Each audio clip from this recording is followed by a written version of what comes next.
حضرت عمر ابن عبدالعزیز هر روز پنجشنبه در خاندان و مهمانخانه‌شان بزم علما داشتن. عمر ابن عبدالعزیز هم حتی میدونه. بعضی علماها مورخا اینا خلفای راشدین هم میگن، پنجم خلیفه میگن. بسیار شخصیت بزرگ گذشتگیه.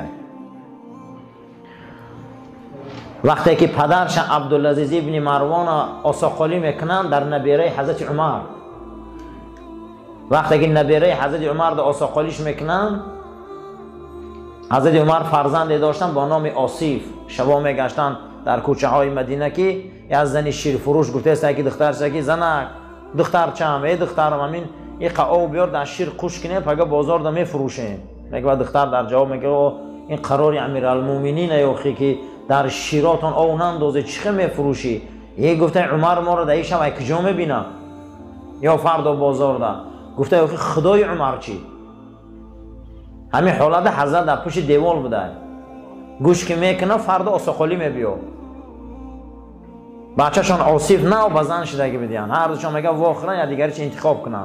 از همین دخترچه‌شان به دنیا میبیو. انا همین مادری عمر ابن عبدالعزیز است. وقتی که عبدالعزیز ابن مروان گپ میزنن که زند میتیم حضرت، وقتی به زن رسیدی پدرش امرش میکنه. بسیار تاجری به دولت بوده. میگه کی کجا میره؟ گفته نبیره عمر ده میریم. تمام منطقه های دنیا که نقطه های تجارتی داشتن نامه روی میکنه که تازه ترین و حلال ترین پول ما جمع کنه بیاره. همین پولی که تجارتی که ذره شبهه داره من در کار نیست، پولی حلال مکوی همه 400 تنگه میوان، ای پولی مهنت حلالش. گفتن چی با؟ گفته به خاندان بزرگای اسلام من آساخالی میرم، باید پول من حلال باشه، باید توی من حلال باشه. که این خاندانی میدونی که عمر امیرالمومنین من نبیره او ده من آساخالی کردستیم. وقتی که حضرت عبدالعزیز ابن مروان این کارو که میکنه و میره نبیره حضرت عمر در نکاحشان میدرارن، از حلال کاری و حلال خوریشان خدا برای اینا فرزند میتیه، نام او را میمانن عمر ابن عبدالعزیز. حضرت 5.5 سال خلیفه عالم اسلام بود. بعضی یک روایت 3.5 سال میگن. ای روزی که خلیفگی را قبول کردگی بده است، از روزی که امیری عالم اسلام قبول میکنه، دولت اسلام خط رخنه های خطای میبیاره و ای بری دولت اسلام خط اروپا میبره. جنگ صلیبی را بریدگی حضرت. بسیار شخصیت بزرگ بودگی. میپرسن که چطور عمر ثانی میگن؟ عمر دوم میگفتیانشان. گفتن ای روزی که من ازار پوشی را یاد گرفتگیم دروغ نگفتم. از روزی که من ازار پوشی را یاد گرفتم میده حق بودم، من دروغ گفتگی نیستم. من نمیدونم که دروغ چیه. این عمر ابن عبدالعزیز میگن. پدرشان وقتی اینا که میگیرن از حلال ترین مالشان سهم میمونن و این درجه حضرت میرسه از حلالی، اینا بینده دنیا خواه اسلام بیداره. سوال میشه چه دنیا خواه اسلام بیداره؟ در یگان فن دنیا ما یک کلمه برای حرام حلال نمیویم. کنی یک از دست برداره گوه که من در علم خیمی خواندم که بحث حلال حرام است.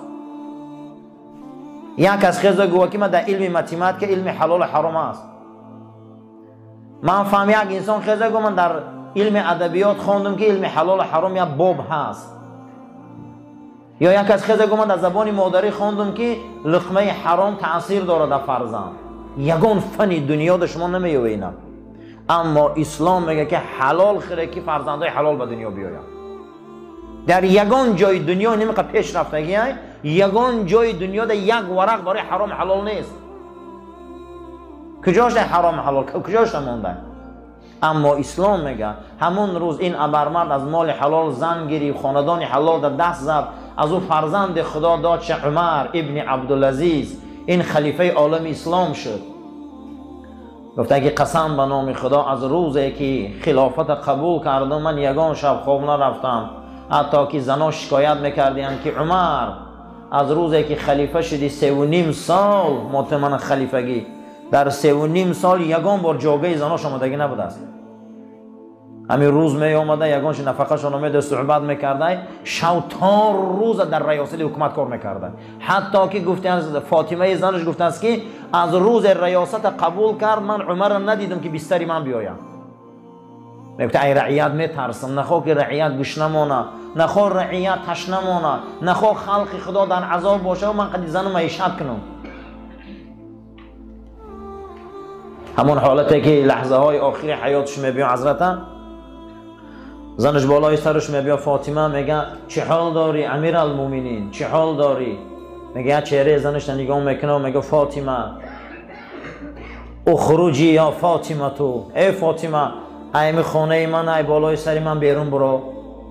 میگه آخه 5 سال شد من ترا سوز ندیدم، همین روزم سر میکنی، همین روزم تو من ای بالای سرت سر میکنی، 5 سال ای من ترا آغوش ندیدم. عمر تو شوخی نکن، ما فرزند داریم، ایت چوی خیل میکنی؟ گفته الان از آسمان ذاتای فرامده است که تو اونها رو ندیده استی، الان از آسمان موجودات آمده است همین اطراف پاکیزه پر شده، من طاقم ای من چی میخوانینو؟ التماست میکنم برو ای میجا، من طاقم که یک نوع نورهای را من دیده استم، یک نوع مخلوقات را دیده استم، من اینا را نمیشناسم، اینا همشان آمدیم از آسمان فرامده است، بیرون برو. میگه بازنش میگه من بیرون برآمدم مادر فاطمه، میگه بیرون برآمدم ای سادم که همین حجرش آرام گرفت، همین تا میگه سکوت کردن اومده، میگه یک خانه خوابش چقماق زد، یک روشنی شد، میگه روشنی بلند، در حال سراسیمه دویدم در یمو رخت خوابش هوی کردم قصرش که بالای رخت خوابش، میگه قضای الهی قد جان به خدا سپاریده، اما چقماق روحش بوده برآمده، اون عزرائیل بوده ملک الموت با انا همون سرتازر ملائکه آسمانی قد زیارت شما بدیم. با یک خرسندی خشی میگه روحی این ابرمرد آسمانی بالا بردن. برای امین هر یک تمام وقتی میشینیم هر یک تمام صحبت میکنیم، ایرادانیم که عمر ابن عبدالعزیز هر روز پنجشنبه تمام علما را دعوت میکرده، در میمخانش نان میداده، خودش آمده در پاگی در میشیشته خلیفه. بعد میگه بحث علما را گوش میکرده، اینش صحبت داره، اینش صحبت داره، اینش. بعد از اون میگه دهنی درد خودش میشیشته، گریه میکرده. میگفتن امیر المومنین چی با گریه میکنی؟ میگه پیغمبر صلی الله علیه و سلم فرمودن کسی را که خدا بهشتی کنه همنشین علما میکنه. یکی از نشانه های بهشتی همین بوده که رفیق علما باشی، دوست علما باشی، یک هفته هم باشه یک بار پیشش بیایی. امروز ما هم نمود رفیق داریم، ما رفیق علما نداریم، اقلا 10 روزه یک بار پیشم بیاییم که اونها شینن، اونها کجلگی ما را راست کنن، با گپاشان با صحبتاشان قلبای ما را ملایم کنن. حتی که حضرت امام ابو حنیفه هر روزی جمعه که بیگشت میشده خوشبویی میگرفتن، یک طبق خوراک میگرفتن، میگفتن کجا میری حضرت امام، کجا میری شما؟ میگفتن امام اوزاعی آمده زیارتش میرم. میگفتن آقا امام اوزاعی در پیش شما از علم و مرتبت خیلی درجه مقصد میانه و پایان ده. میگفتن نه این گپا نگوی، هر علما به خودش بهار داره. حتی که حضرت امام ابو حنیفه زیاده از 55 بار حج کردگی بوده، 55 بار حاجی شدگی بوده. هر باری که میرفته حضرت مالک ابن انس سردار علمای حدیث در عالم اسلام، رئیس علمای مدینه منوره مالک ابن انس، بنیادگذار علم حدیث در عالم اسلام، یک شتر میپخته حضرت امام ابو حنیفه رو میطلبیده. وقتی حضرت در مدینه بودنشونده میطلبیده، میگه همون شب میگه همین خیلی ضیافت حضرت امام میدادیان که تمام علمای دور می اومدیان تا نماز تهجد رسیدن و بحث میشده، بحث حدیث و بحث علم و بحث مذهبشون میرفته به حضرت امام میگفته وقتی تهجد شد اکنون من روضه مبارک نمازخوانی میرم و میخسته از خانه حضرت مالک ابن انس میبر اومدیان.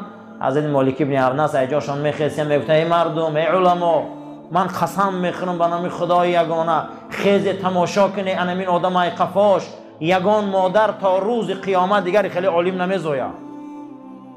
من قسم میخورم گفته به نام خدا. خود تماشا کنه میگفته من این خیل علم، این خیل حدیث، این خیل فقاهت ندیدم.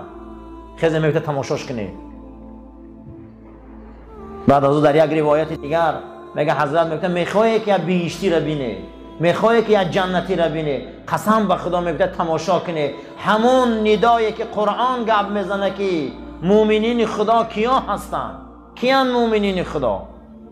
مؤمنین خدا کسایی هستند که در زمین آهسته آهسته ره میگردند، شبها به درگاه خدا نماز تهجد دارند. مؤمنین خدا را قرآن وصف میکنه. بعد از اون میگه شما میخوای جنتی را تماشا کنی، قسم به نام الله میگه از قفاش خود تماشا کنی. یکی از جنتی ها همیه.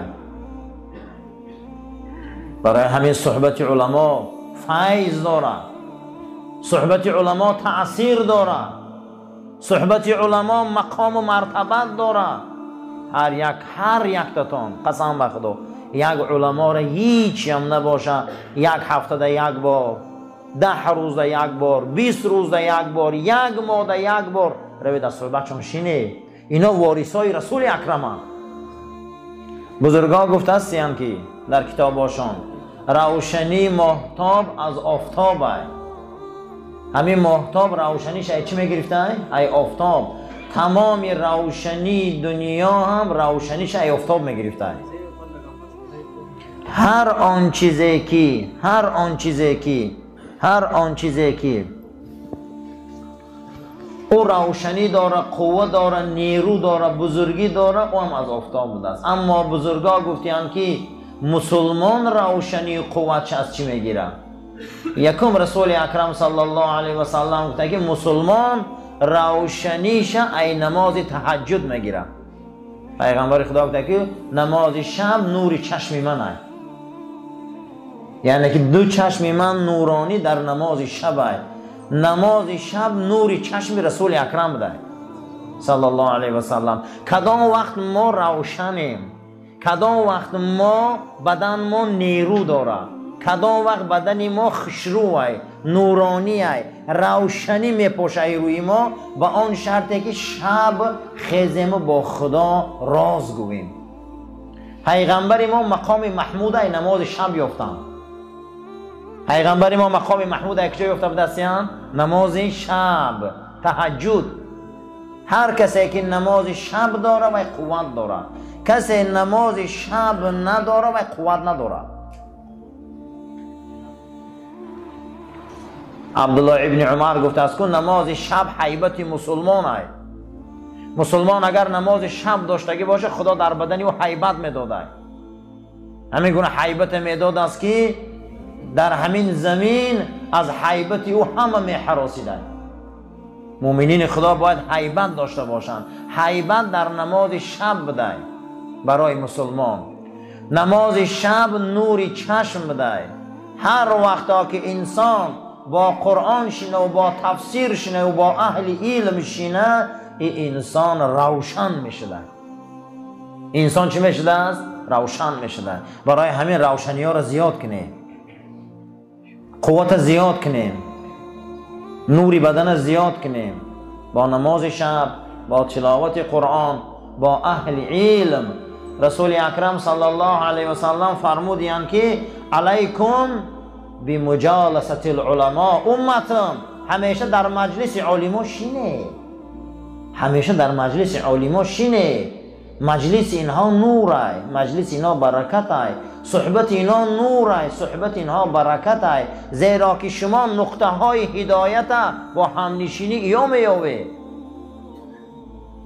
من یک انسان میخیزه هممون امروز میدونیم، همین تا میکنه میگه فلان اولیت سر من ده نشان ته، همین خیلی خوشروک میبرشه که ره برا این تا گرد چپ گرد راست رفت. علما انهمو های، علما انهمو های ما را برده و مقصد ما میرسانه، ره همو ده نشان میتیم.